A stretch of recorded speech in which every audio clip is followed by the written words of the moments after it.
What am I?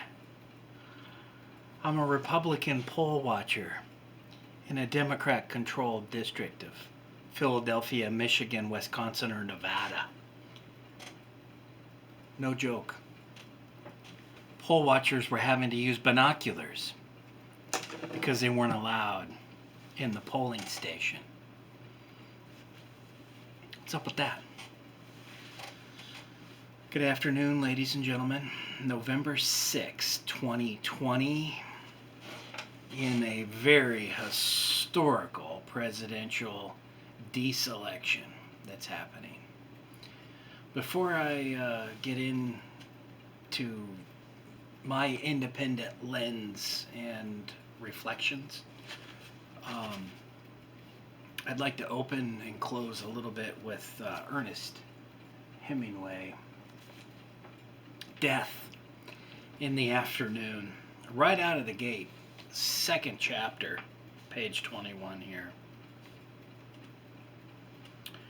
Let's go. The people who go into those copias do so sometimes as aspirant professionals who get free experience with bulls, but most often as amateurs, purely for sport, for the immediate excitement. And it is very great excitement. And for the retrospective pleasure of having shown their contempt for death on a hot day in their own town square. Many go in from pride, hoping that they will be brave. Many find they're not brave at all, but at least they went in. There is absolutely nothing for them to gain except for the inner satisfaction of having been in the ring with a bull, itself a thing anyone who has done it will always remember. Right? It is a strange feeling to have an animal come towards you, consciously seeking to kill you. His eyes open, looking at you. Right? And see the oncoming of the lowered horn that he intends to kill you with. It gives enough of a sensation that there are always men willing to go into the capia for the pride of having experienced it and the pleasure of having tried some bullfighting, maneuvering with a real bull, although the actual pleasure at the time may not be great. Sometimes the bull is killed if the town has the money to afford it, or if the populace gets out of control. Everyone swarming on him at once with knives, daggers, butcher knives, and rocks. A man perhaps between his horns, being swung up and down, another flying through the air, surely several holding his tail. A swarm of choppers, thrusters, and stabbers pushing into him, laying on him or cutting up at him until he sways and goes down. All amateur or group killing is a very barbarous, messy, although exciting business, and it is a long way from the ritual of the formal bullfight. Okay, the next paragraph is pretty tasty too, how chapter 2 ends, but let me go to that after a little commentary. We lost this guy. I should have fallen down. I think my chair may have bumped him. But, so, it was, this is like the third or fourth video or attempt to do a video just talking commentary about my reflections here on what's happening, what's going on, or what has happened from the November 3rd election. And there's just been one thing after another. The last one today is my batteries were dead. So I actually had to go to the store and get batteries for the camera. On top of days of hesitation and I guess kind of shock in a way, just because I'm not surprised. I mean, none of us are surprised that have been paying attention, because what's happening is exactly what the corrupt establishment said they were going to do.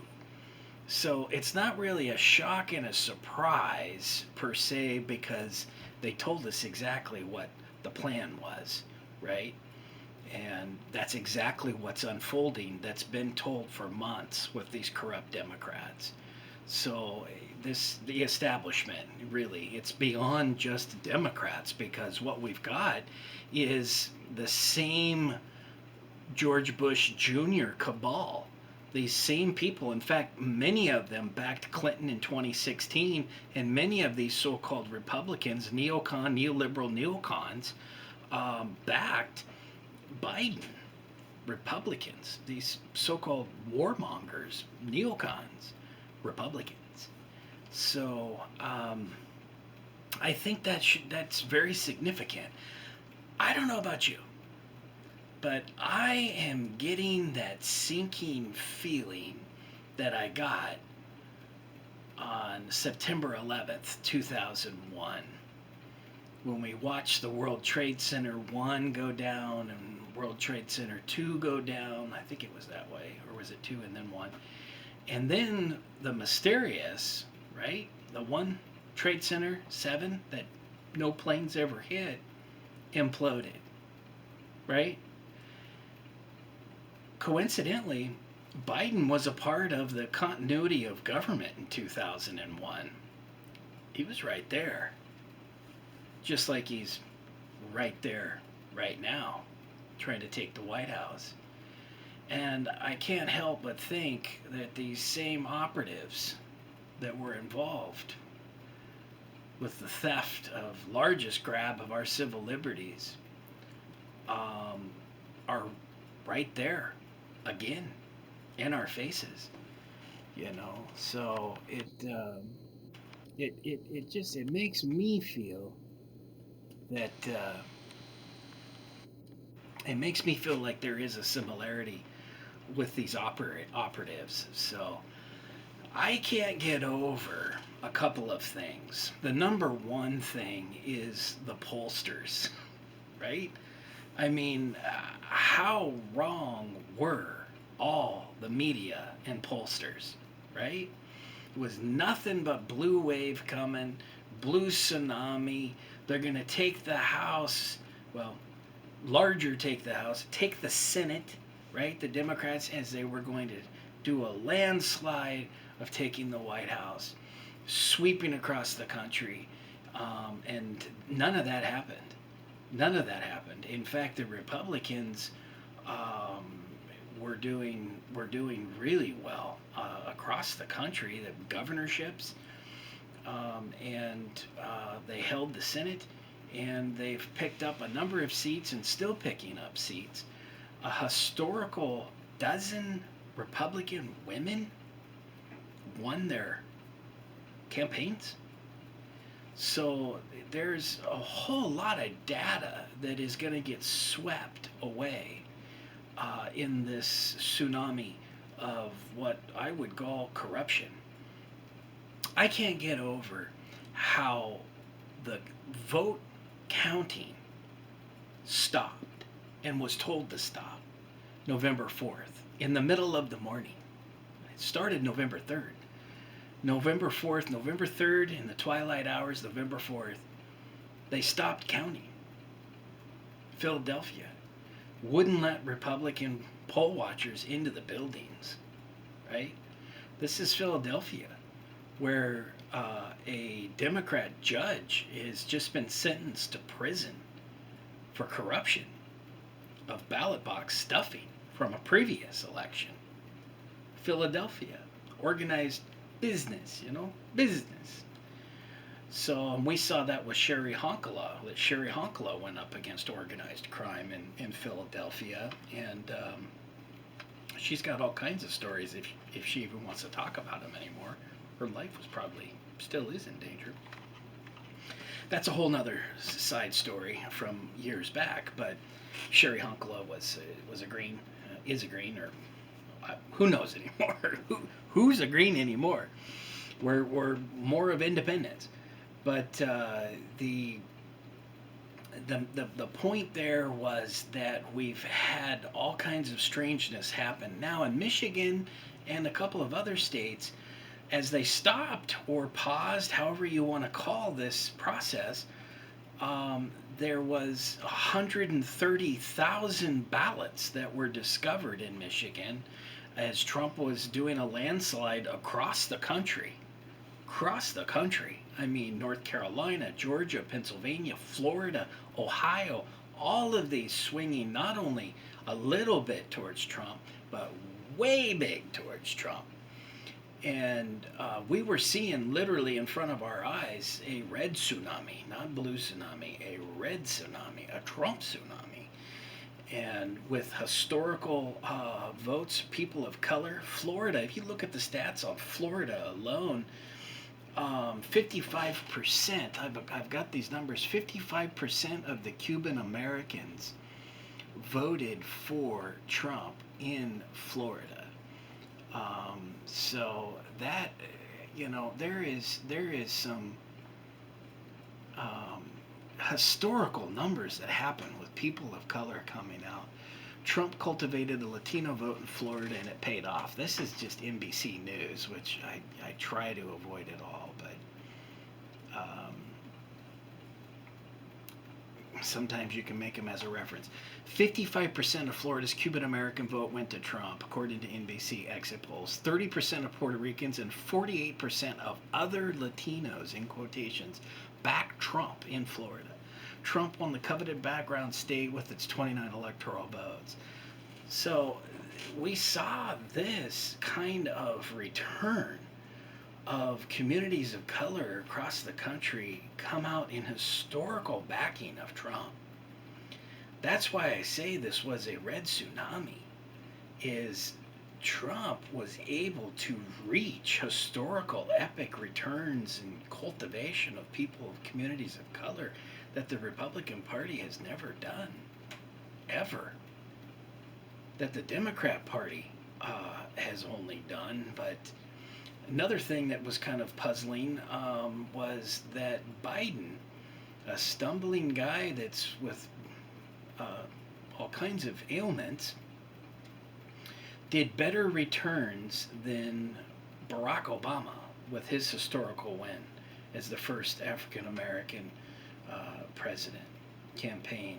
That's very hard to believe. So we have all this simple math that doesn't add up. It doesn't make sense. It's not believable, and that creates a lot of danger, right?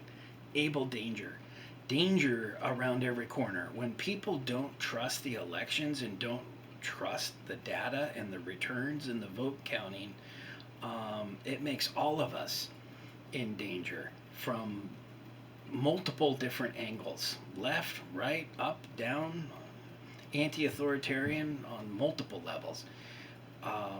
This is a very dangerous time, and this was done intentionally. The universal mail-in ballots, everyone that had any thinking process knew that this was going to create havoc.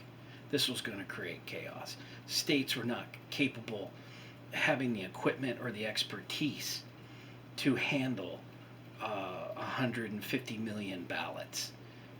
Not to mention dead people voting and dogs voting and dirty voter rolls and things like this. This was all intentional to sow the seeds. And when we have 130 ballots that were all cast for Biden show up in the middle of the morning, 4 o'clock in the morning, to turn the ballot in Michigan, to turn the vote, to pull, steal, yank, what are the other adjectives, from Trump? It ain't right. That ain't right. And then you've got folks that have to use binoculars, right, to follow the polling stations.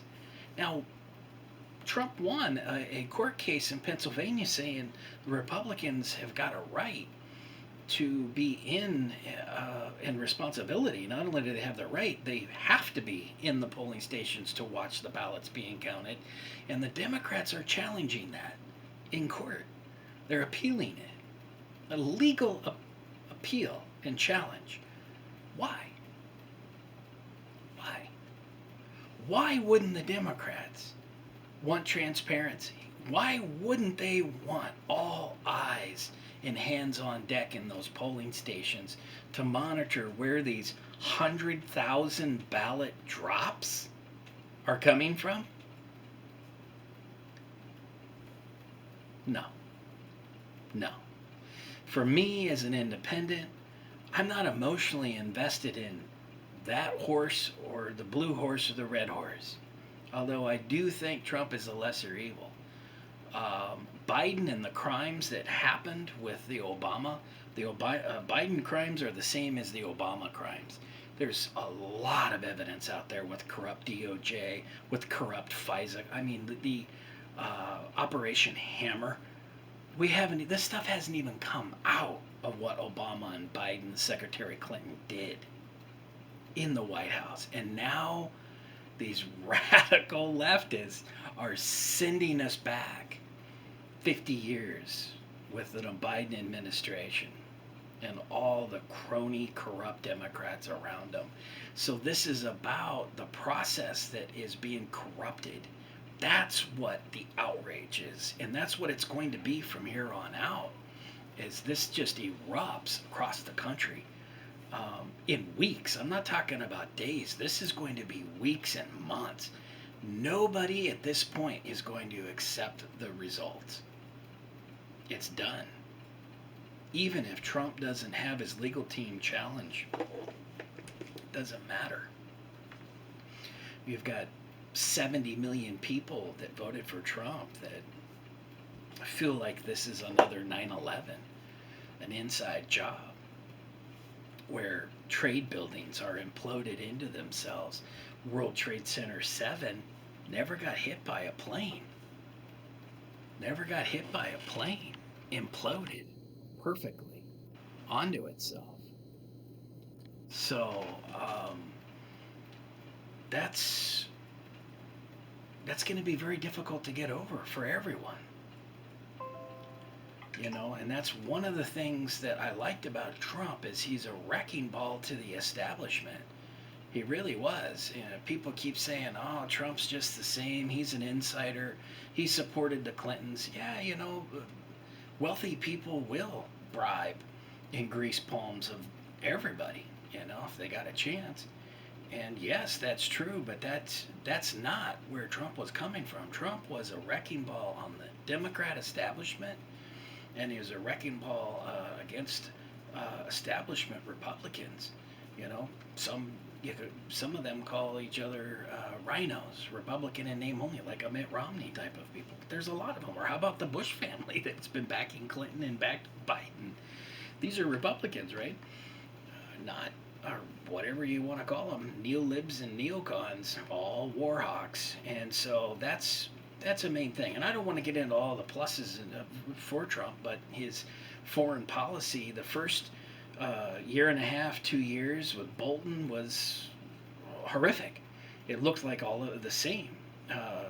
Extrajudicial assassination of Soleimani, that was a screw up. General Soleimani was fighting ISIS that John McCain and his CIA operatives, NATO mercenaries, built, funded, armed.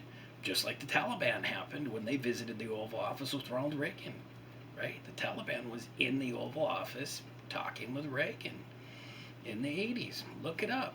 So, these neo-lib neocons, if they steal this election, they're going to do exactly to our civil liberties and to our communities as a whole in this country as they did at 9/11 with that inside job. You can't tell me how World Trade Center 7 fell onto itself perfectly in an implosion. Because it didn't happen by radical anybody except for insiders. And that's exactly what's happening right now with this election. I sat there and watched a massive landslide, and they stopped the votes. They stopped counting. And then we saw something even more miraculous. We had mainstream media, including Fox News, declaring races for Biden that were not counted. They were not tallied, like Arizona. And then they had to retract. You had CNN calling Virginia, had to retract. So you had all these Democrats saying for months and months that the election will not be decided on election night, but yet they were doing that on election night for Biden, trying to reverse a Trump landslide. So, that's my take on it. I'm sure this video, I'm seeing what the censorship is happening across the board. They're pulling, I probably won't even be able to get this one uploaded or aired, or they'll pull it or shadow banned. I've pretty much been shadow banned for months. That's why I haven't been doing a lot of content. In fact, they'll even just remove my videos. But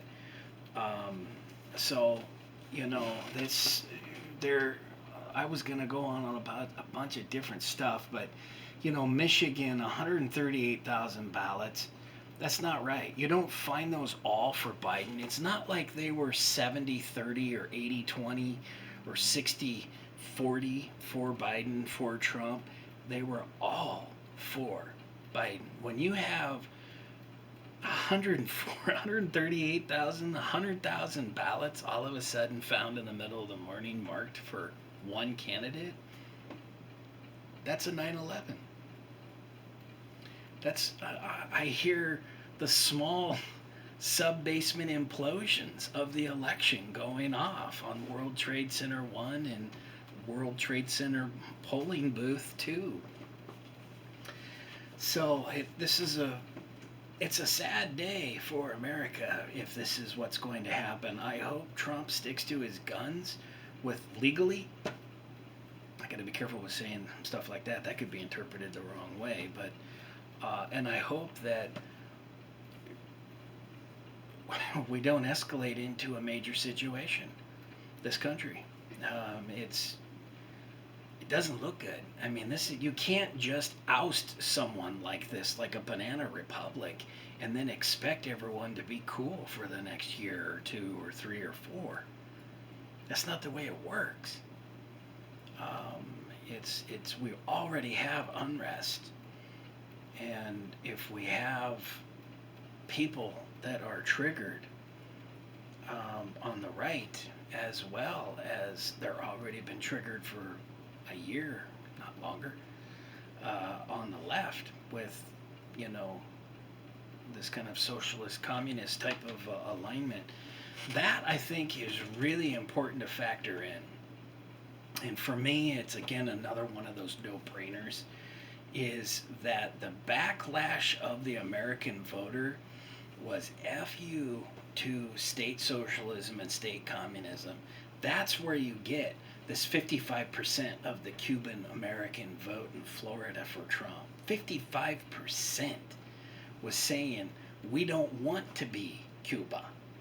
We don't want state socialism. We came here, we survived our journey, we're legally migrated here, we are American citizens, and we don't want what we came from and escaped. And this is exactly what I've been telling these Maoist, Marxist folks that have tried to take over the Green Party with the presidential campaign and this completely failed Howie Hawkins campaign. Howie Hawkins underperformed the greatest loss in Green Party history. And they're going to try to blame a virus and a cold, which we've had every year. But that's what his campaign's going to try to do. I blame this pushing with the state socialism and tag teaming up in violation of our platform violation of who we are as a Green Party. Complete idiots to think we can do a ground game in a voter outreach across this country with aligning with state socialism or state communism. You're fools to think that that's winning. That's exactly what blew up in the Democrats' face. That's exactly what happened. And they're still losing seats in the House. I hope Speaker Pelosi is voted out. I hope that, I don't care who it is. Anybody is better Speaker of the House than Pelosi.